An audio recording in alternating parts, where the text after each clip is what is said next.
صلاة الله وسلامه على سيد المرسلين وعلى الأنبياء والرسل أجمعين. Y muy buenas a todos. Agradecido por la amable invitación de la Fundación Tres Culturas del Mediterráneo. Soy Ahmed Tahiri, catedrático de Historia Medieval, especializado en Al-Ándalus y Al-Magreb. Estamos en Ramadán del año 1441 de la Híjra. Coincide con el doloroso acontecimiento que está actualmente sacudiendo profundamente a la humanidad. Quizá sería un buen momento para recapacitar, reflexionar como individuos, pueblos y naciones. El ayuno es una práctica espiritual heredada de las antiguas civilizaciones mediterráneas, las babilónicas, las egipcias, la grecolatina, la berebera amazigh, la tartésica, entre otras. Práctica plasmada y prescrita en los libros monoteístas. Dice el Corán: se os prescribe el ayuno al igual que fuera prescrito a los que os precedieron. Kutiba alaykum as-siyam kama kutiba ala alladhina min qablikum. Alude al ayuno de Jesús en el desierto, y después de haber ayunado 40 días y 40 noches, tuvo hambre, tal como se menciona en el Evangelio de Mateo. Y también alude al ayuno de Moisés en el monte Sinaí. 40 días y 40 noches no comió pan ni bebió agua, según se menciona también en la Biblia, el Éxodo. ووعدنا موسى 30 ليلة وأتممناها ب10 فتم ميقات ربه 40 ليلة, la cuaresma, 40 noches. Estamos ante un mensaje universal, el de los 3 libros monoteístas, del libro, diría, en sus 3 versiones.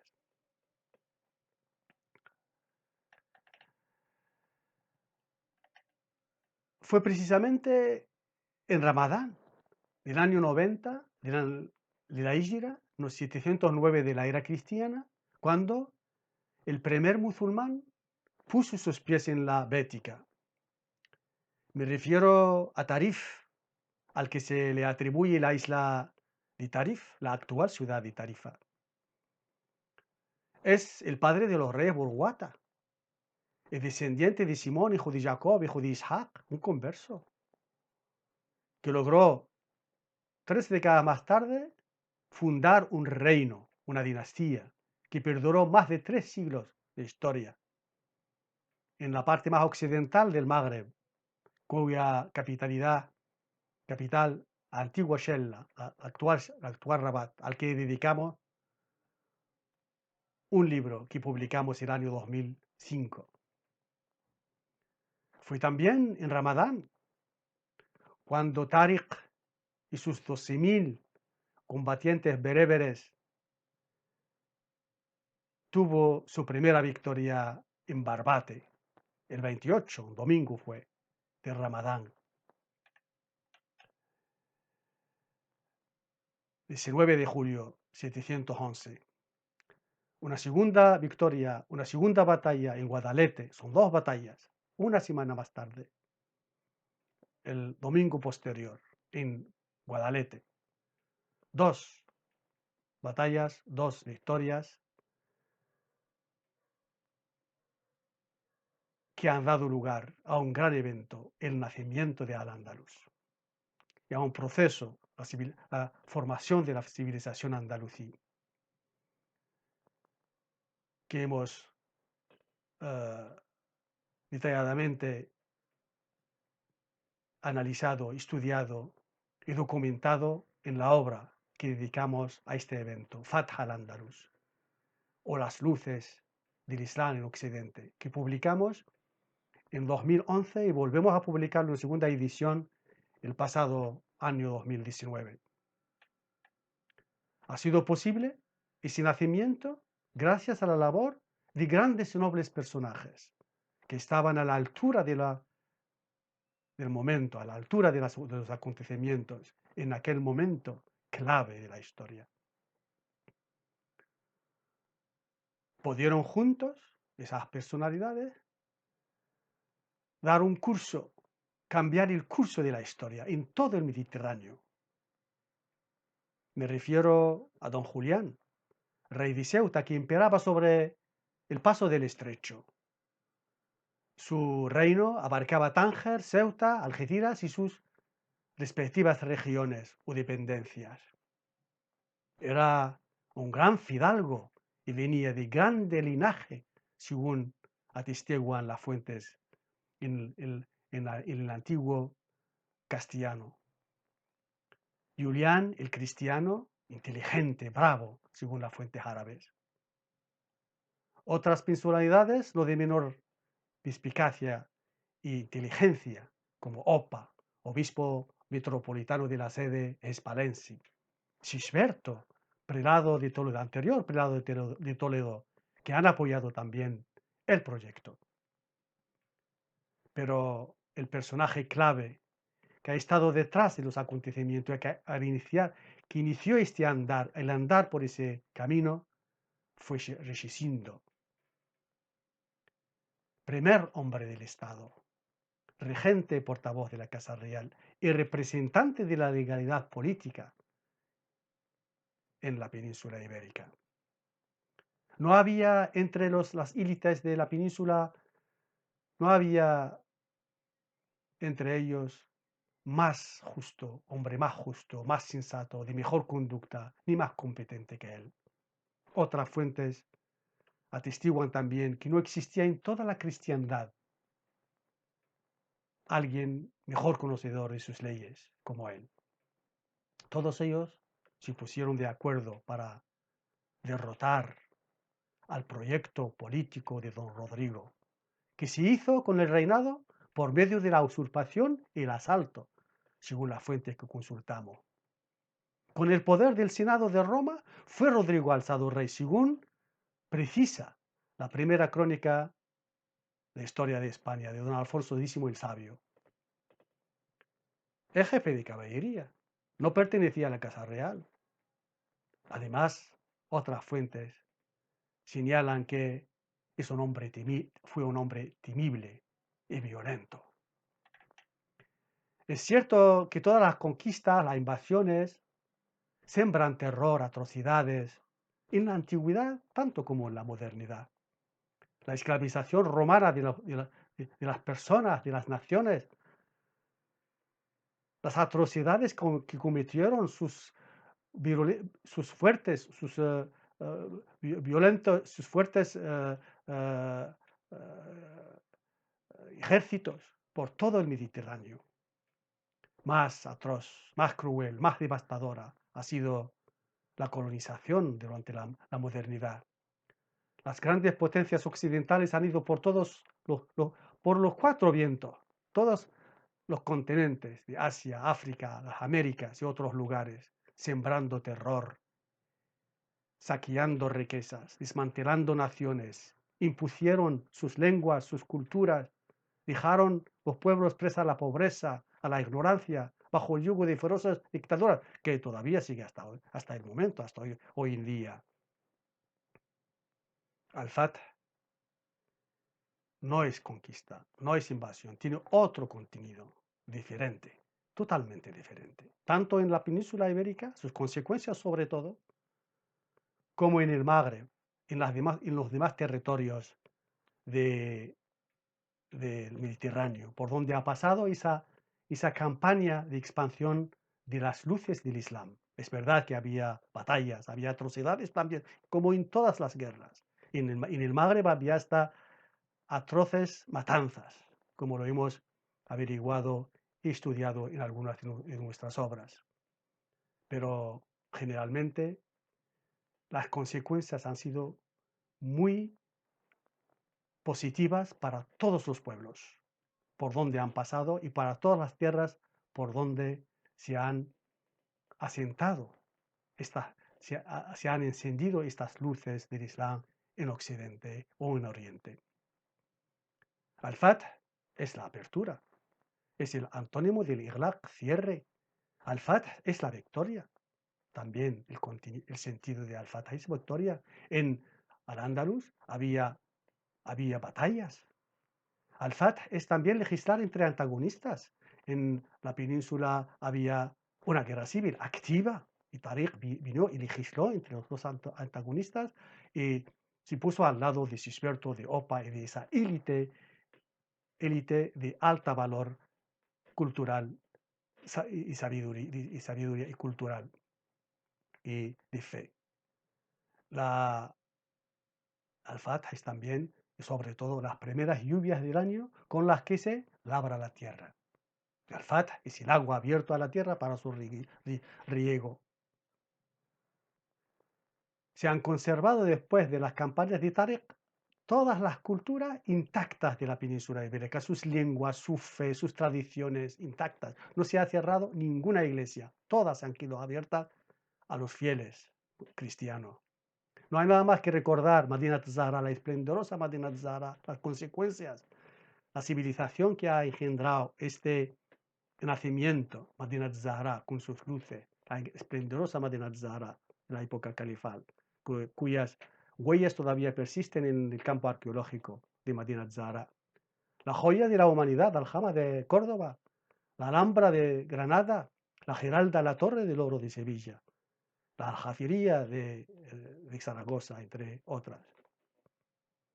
Lo que ha hecho Tariq es pactar paz y concordia con todos, con Opa, con Teodomero de Sharq al-Ándalus, con Opa Garb al-Ándalus, con Julián en Ceuta, con Rishisindo, con el rey Ágila, con toda la gente, incluso con sus enemigos, que han sido sus enemigos en el campo de batalla. La familia del destronado don Rodrigo, su mujer, su familia, han conservado todos sus bienes, sus propiedades, sus joyas. Está minuciosamente en la fuente, viene toda la información sobre todas aquellas cosas. Allah invita a la mansión de la paz y guía a quien quiere por el buen camino. وَاللَّهُ يَدْعُو إِلَى دَارِ السَّلَامِ وَيَهْدِي مَنْ يَشَاءُ إِلَى صِرَاطٍ مُسْتَقِيمٍ. Surat Yunus, en el Corán. Tariq ha elegido el buen camino, el camino de la paz, de la concordia, del pacto. El nivel de la convivencia y del respeto a lo que es la fe, en la que es la cultura y la que es las libertades individuales y colectivas, han alcanzado un nivel, yo diría, algunas veces en comparaciones que todavía en algunos aspectos no se consiguieron hasta en las sociedades más avanzadas de la democracia liberal actual. Actas de conversión. No se ha forzado nadie a la conversión. Ni se les quemaron sus iglesias a nadie, se ha quemado ni se ha cerrado alguna iglesia en toda la península. Además, no es admitible que se convierte nadie porque es un acto de conversión personal. Si no está seguro, se aseguran los responsables, las autoridades competentes ante testigos de que la persona en cuestión lo ha hecho por convicción, para su propio beneficio, sin ser obligado por nadie, sin haberlo hecho por miedo a algo o esperar algo a cambio. Es decir, respetar totalmente lo que es la fe, la convicción. No es una cosa de otro nivel. Compartir los lugares de culto. Los cristianos y los judíos y los musulmanes compartían los lugares de culto. La iglesia San Vicente de Córdoba se ha quedado abierta y Tariq construyó una mezquita, la primera, pegada a ella. Y los cristianos y musulmanes adoraban juntos a su creador. En Sevilla igual, la mezquita, la primera mezquita de Sevilla, Masjid Rubina, se ha construido y se ha nombrado Masjid Rubina en recuerdo a la memoria de Santa Rufina, con su hermana Santa Justa, que han sido martirizadas por los romanos. nada más porque se agarraron a su fe cristiana. La Iglesia del Cuervo, en el punto más sagrado de toda la península, desde la antigua más remota, desde la época tartésica, es el punto que se llama en las fuentes griegas más antiguas, las fuentes greco-latinas, Acroterion, actual Cabo São Vicente en Portugal, en la punto extremo occidental de Algarve. La iglesia del Cuervo, una iglesia repleta de sacerdotes y monjes, disponía de enormes fortunas y amplias riquezas que le han sido en gran parte otorgadas como bienes píos en las regiones del territorio de Algarve, según aclara Aledris y el geógrafo Ceuti.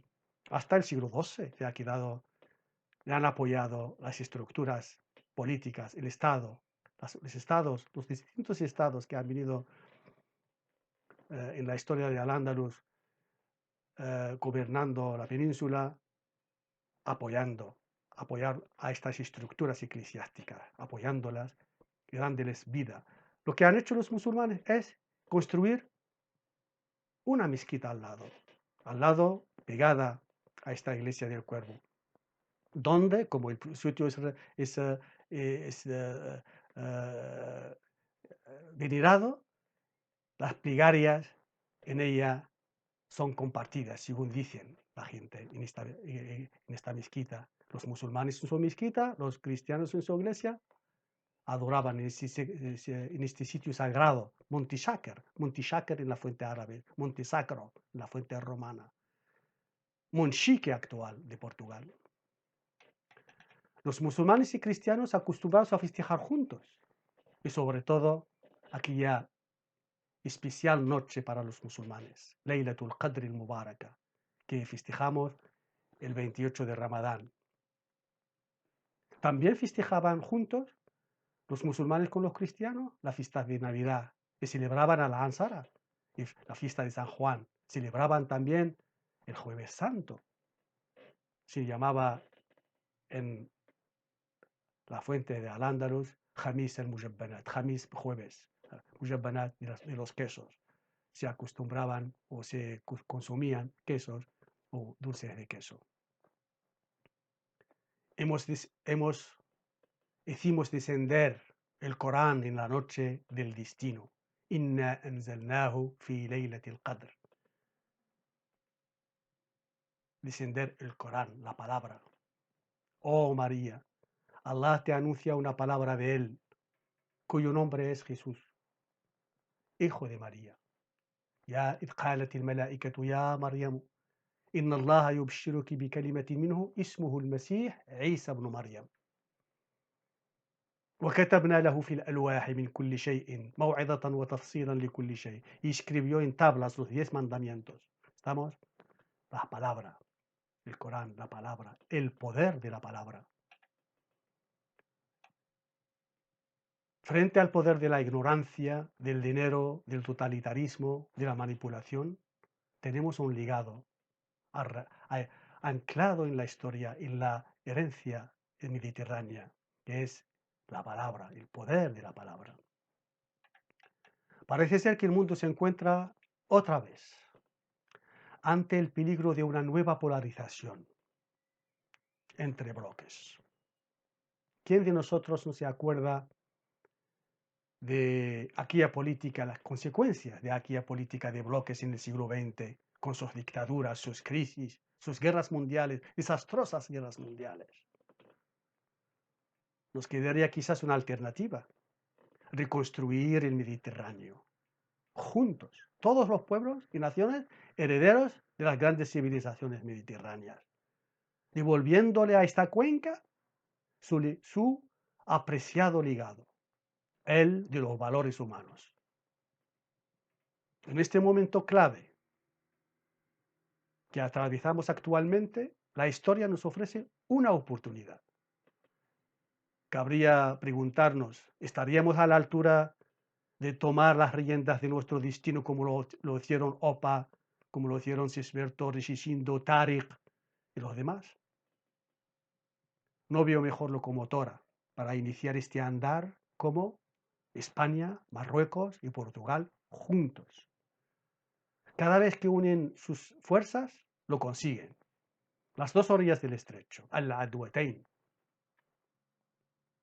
Esperemos que la bendita noche del destino, que festejamos el próximo 27 de Ramadán, culmine con el perdón divino y misericordia, que nos libre y a toda la humanidad de la pandemia y abre con vuestra voluntad el camino a la unión del Mediterráneo. Wassalamu alaikum wa rahmatullahi ta'ala wa barakatuhu. Nada más y muchísimas gracias por vuestra atención.